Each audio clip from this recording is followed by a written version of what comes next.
know that feeling, right? Your mind is just racing. You're replaying a single moment, a tiny conversation, on a loop, and it is absolutely exhausting. Well, today we're going to dive into the science behind why our brains do this. Let's get into the science of overthinking. So, let me ask you this. Have you ever found yourself stuck, completely trapped, replaying one little conversation from your day over and over and over again? It's like being on a mental hamster wheel you just can't get off of. And you know what's crazy? It usually starts with something incredibly small.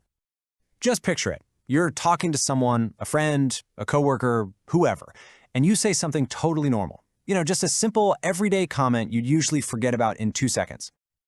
But then, their response, it's short.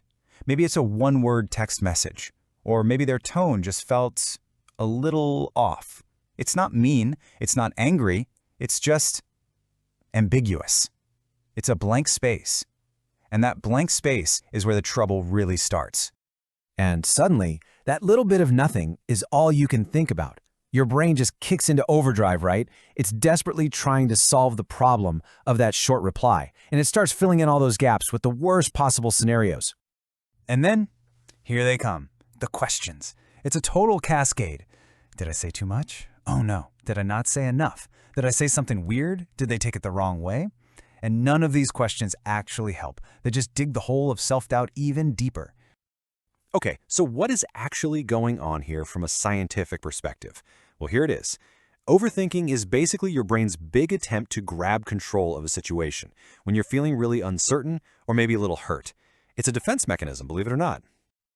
See, your brain is a meaning-making machine. It absolutely hates a vacuum, it can't stand an unsolved mystery, so when it's faced with something ambiguous, it goes on a frantic hunt for a reason, for a story, even if there's literally no story there at all.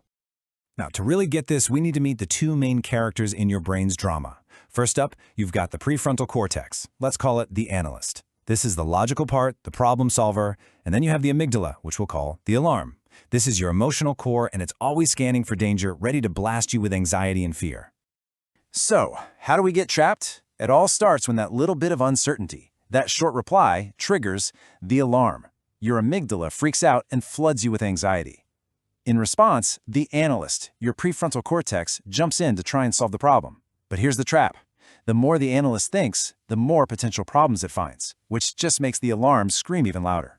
And boom, you're stuck in a vicious feedback loop. Now, if you take away only one thing today, please let it be this. Overthinking is not a character flaw. It's not a sign that you're weak. It is your mind's genuine, if misguided, attempt to keep you safe.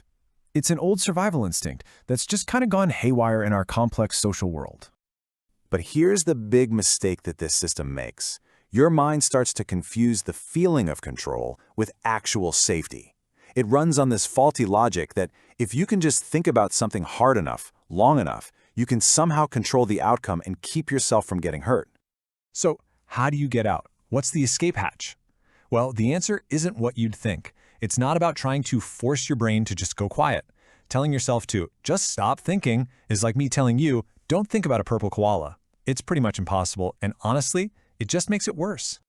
No, the real goal isn't to silence your mind. It's about changing your focus. It's about consciously stepping off that analytical hamster wheel and choosing to trust yourself, trusting in your own resilience. It's about accepting that, you know what, you can handle a little uncertainty. Not every single mystery needs to be solved for you to be okay. So I want to leave you with one last question to chew on. The next time you feel yourself spiraling, just pause and ask yourself this. What if the answer I'm desperately searching for isn't hiding in the next thought or the next one after that? What if it's actually in just letting the question go?